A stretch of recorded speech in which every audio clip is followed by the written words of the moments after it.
Assalamualaikum warahmatullahi wabarakatuh. Waalaikumsalam warahmatullahi wabarakatuh. Perkenalkan, nama saya Ahmad Zaki Ramadan. Saya dari Program Studi Desain Komunikasi Visual Universitas Bhinneka Nusantara.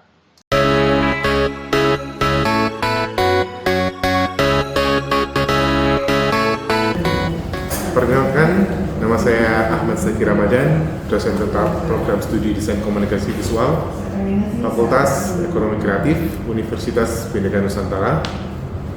Video ini dibuat untuk pernyataan diri dosen pada Unjuk Kinerja Tridharma Perguruan Tinggi atau PDD UKT-PT di bidang pengajaran yang diajukan pada Serdos tahun 2025. Pada kesempatan kali ini, saya akan memaparkan salah satu mata kuliah yang saya ampuh, yaitu videografi. Mata kuliah ini merupakan mata kuliah wajib yang berbobot 3 SKS dengan mata kuliah fotografi sebagai prasyarat. Mata kuliah videografi memberikan pemahaman mendasar dan keterampilan praktis dalam pembuatan video sebagai media komunikasi visual yang efektif.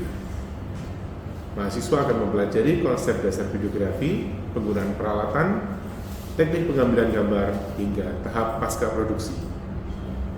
Melalui proyek berbasis tim, mahasiswa akan terlibat dalam rancangan konsep naratif, pengembangan storyboard, manajemen produksi, dan editingan video,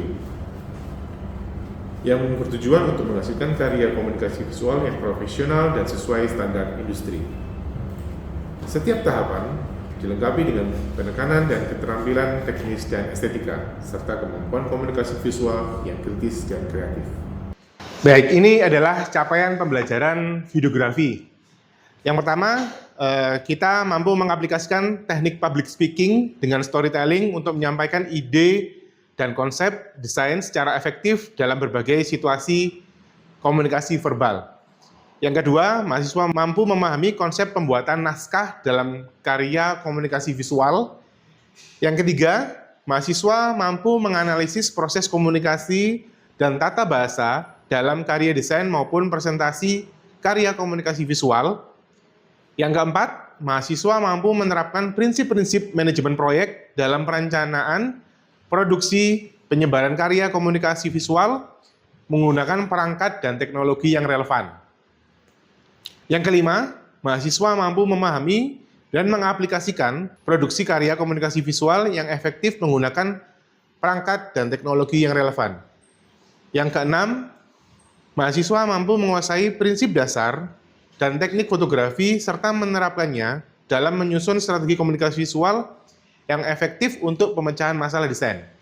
Materi pembelajaran dalam videografi meliputi yang pertama, konsep dasar videografi, yang kedua, pengenalan peralatan videografi, yang ketiga, teknik dasar pengambilan gambar, keempat, perancangan konsep dan sinopsis, yang kelima, pengembangan storyboard, yang keenam, manajemen produksi dan pembagian tugas, ketujuh, persiapan pra-produksi, kedelapan, presentasi proyek video, 9, evaluasi proyek dan penyusunan konsep lanjutan, yang ke-10, penyusunan naskah dan storyboard, 11, pengaturan peralatan produksi, ke-12, pengambilan gambar, 13, editing dasar dan integrasi audio, 14, finalisasi video, 15, evaluasi kritis proyek, 16, presentasi akhir.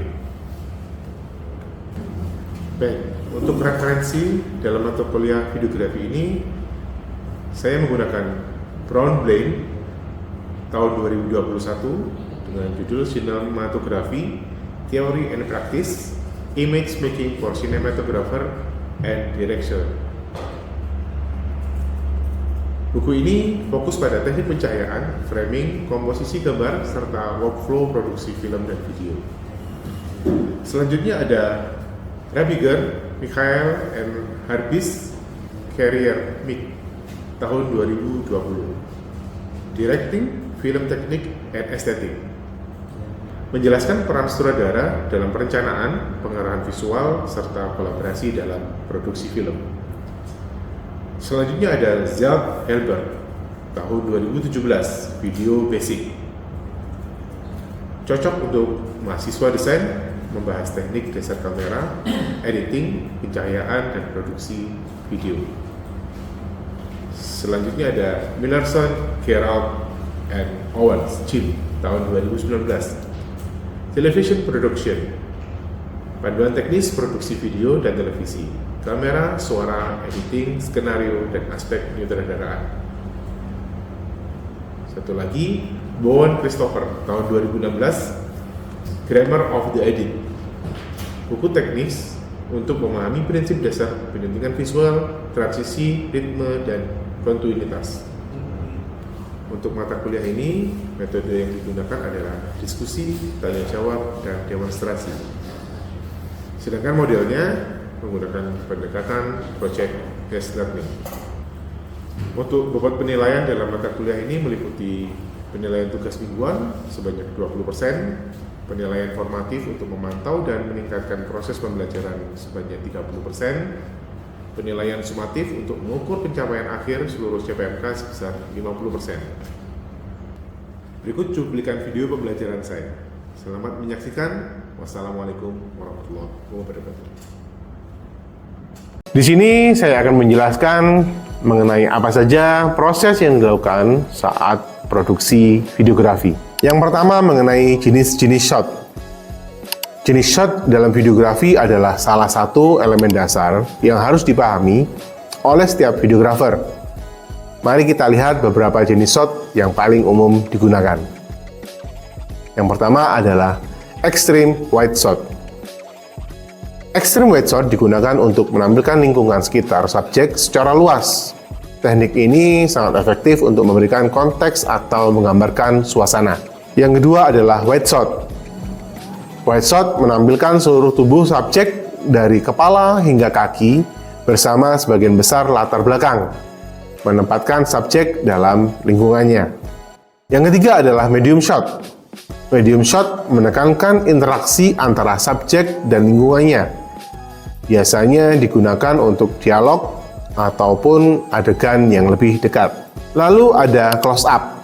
Close up memberikan fokus pada ekspresi wajah, memungkinkan penonton merasakan emosi dan detail penting pada subjek. Selanjutnya adalah extreme close up. Extreme close up digunakan untuk menyoroti detail kecil yang signifikan, meningkatkan intensitas dan fokus pada elemen tertentu. Yang kedua adalah angle pengambilan gambar. Angle pengambilan gambar mempengaruhi bagaimana penonton memandang subjek.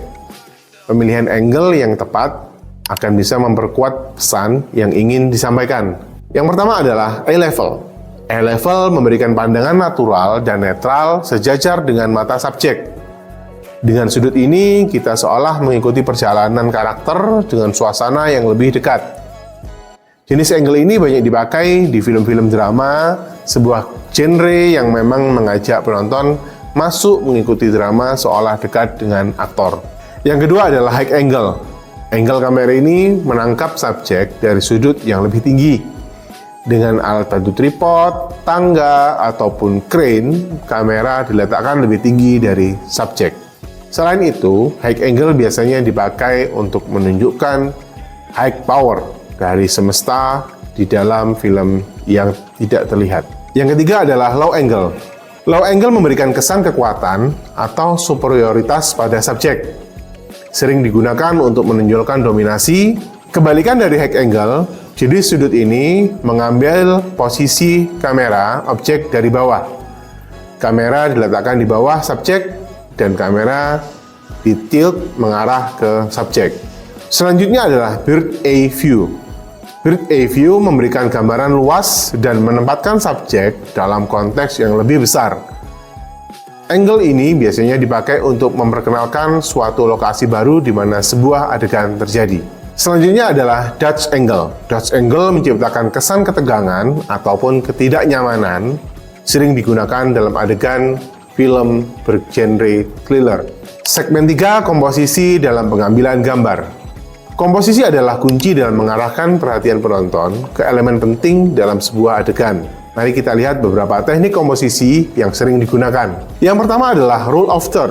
Dengan membagi frame menjadi 9 bagian yang sama, rule of third membantu menciptakan keseimbangan visual yang menarik. Yang kedua adalah leading lines.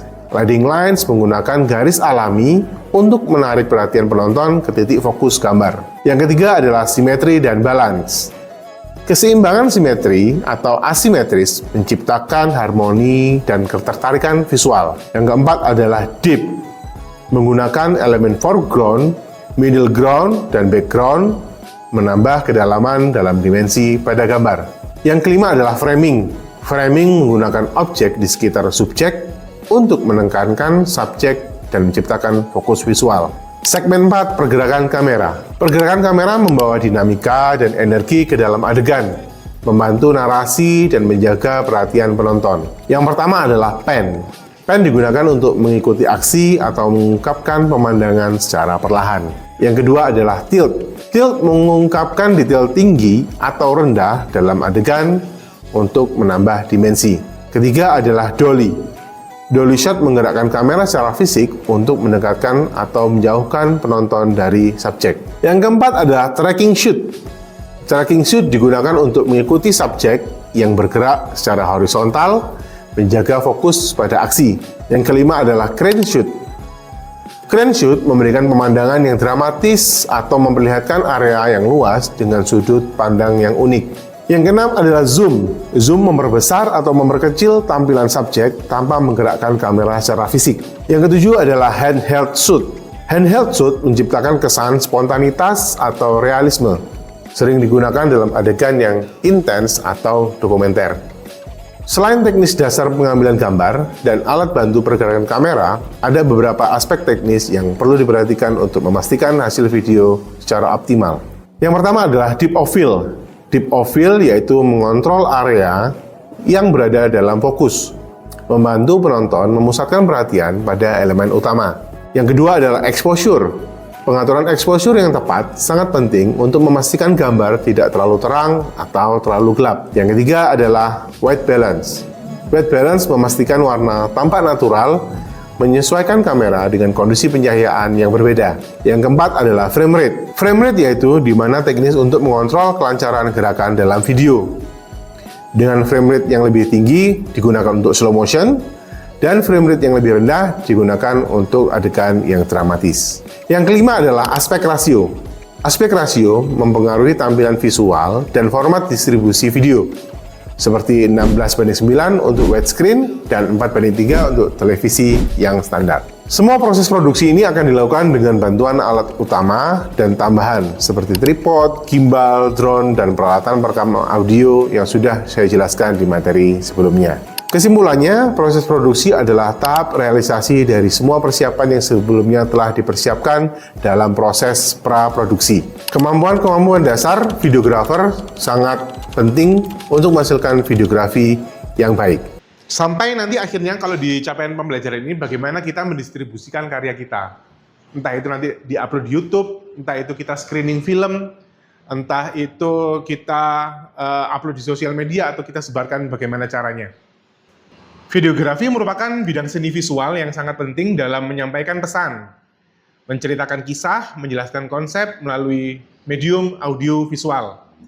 Dalam konteks pembelajaran videografi bagi mahasiswa DKV, terdapat beberapa aspek fundamental yang perlu dikuasai untuk menjadi praktisi yang kompeten.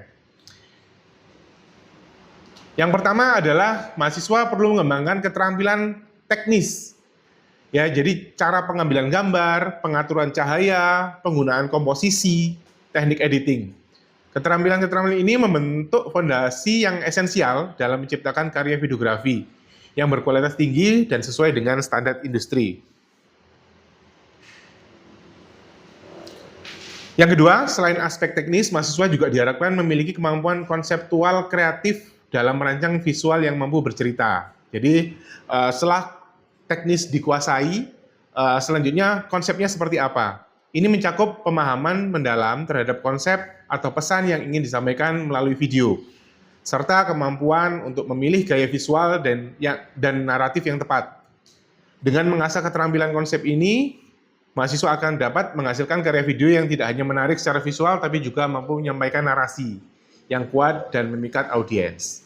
Ya, jadi nanti tugas dari videografi ini ada dua tugas, yang pertama di UTS dan saat UAS. Nah, ini nanti Formatnya bisa individu atau mungkin kelompok.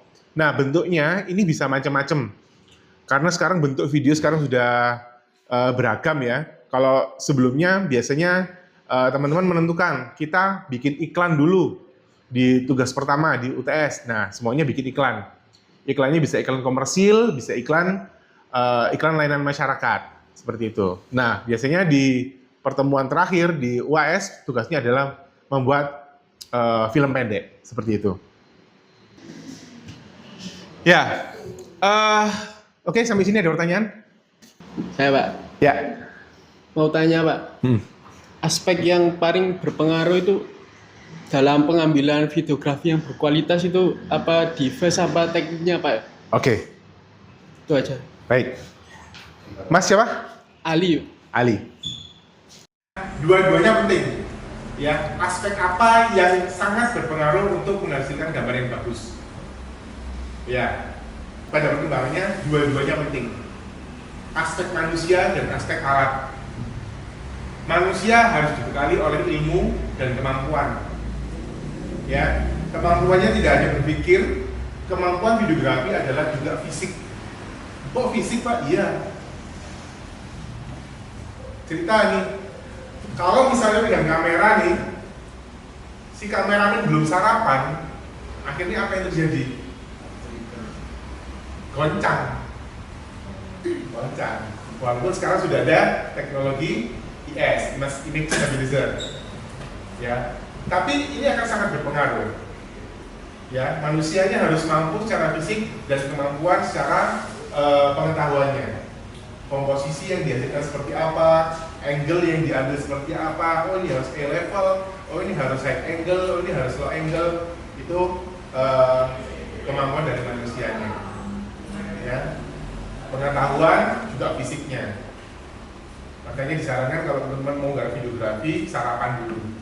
Yang tubuhnya kurang gede, gedein dulu, banyakin olahraga, gitu ya.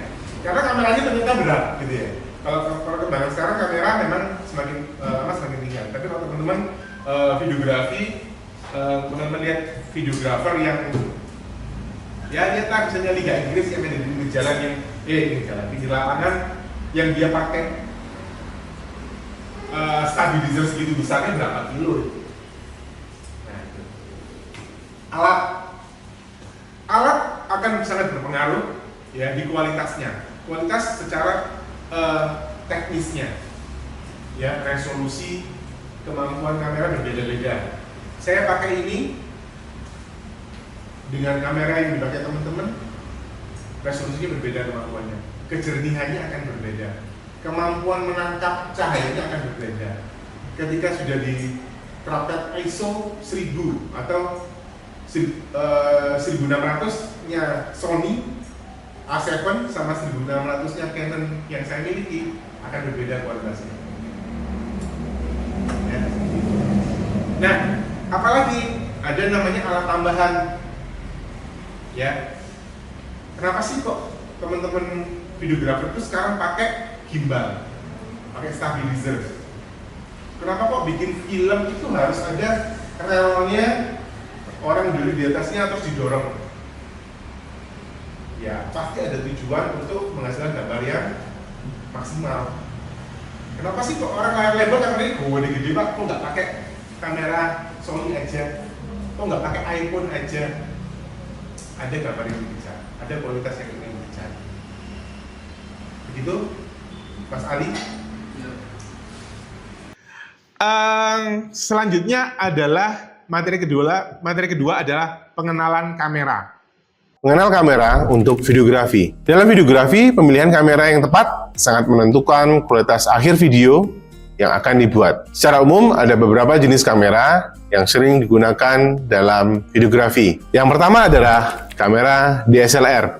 Kamera DSLR terkenal dengan kualitas gambar yang baik dan kemampuan untuk mengganti lensa sesuai dengan kebutuhan. Dengan kamera ini, teman-teman dapat mengontrol kedalaman bidang dan melakukan pengaturan manual yang luas. Contoh kamera DSLR yang sering digunakan oleh videografer antara lain adalah Canon EOS 5D dan Nikon D850. Yang kedua adalah kamera mirrorless. Kamera jenis ini lebih ringan dan kompak dibandingkan DSLR, namun tetap menawarkan kualitas gambar yang baik. Kelebihan lainnya adalah fokus otomatis yang cepat dan kemampuan merekam video dengan resolusi tinggi seperti 4K bahkan 8K. Contoh kamera mirrorless antara lain adalah Sony Alpha dan lain sebagainya. Selanjutnya ada kamera camcorder. Camcorder adalah kamera yang dirancang untuk merekam video dengan fitur zoom optik yang kuat dan durasi perekaman yang panjang. Kamera ini sangat ideal untuk produksi video panjang seperti dokumenter atau liputan berita. Contohnya seperti Canon Vixia HF-G50 dan Sony FDR AX43. Selanjutnya ada cinema kamera. Kamera ini dirancang khusus untuk produksi film dan video berkualitas tinggi. Dengan sensor besar dan pengaturan warna yang sangat detail. Kamera ini biasanya sering digunakan dalam produksi film, video musik, maupun iklan. Contoh kamera ini adalah Blackmagic Ursa Mini Pro dan Red Komodo 6K. Kamera sendiri dianggap sebagai alat utama dalam pembuatan video.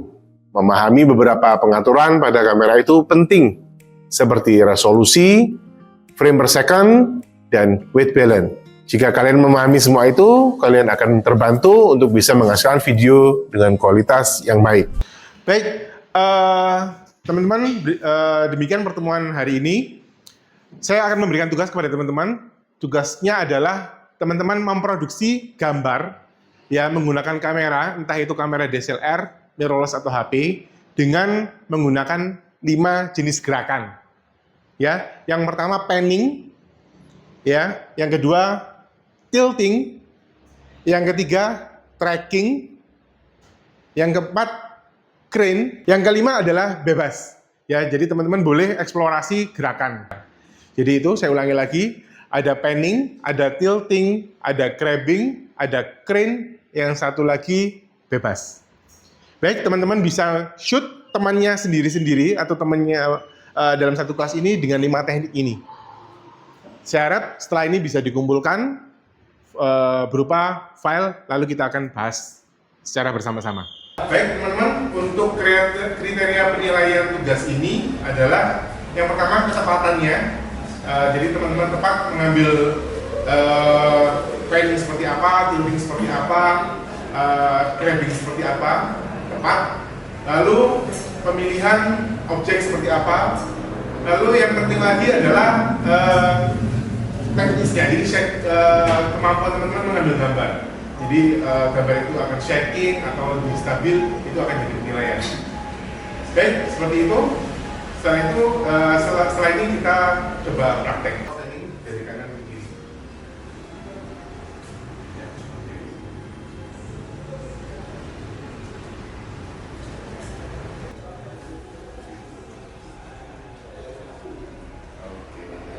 Oke. Jalan. Ali masukin tapi mundur. Oke, dari sini. 2.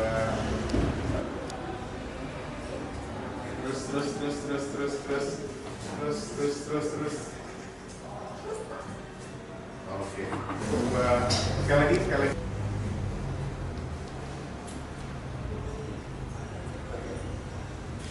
Dari penjelasan saya ingin mendapat feedback dari teman-teman apa yang didapat dari mata kuliah hari ini.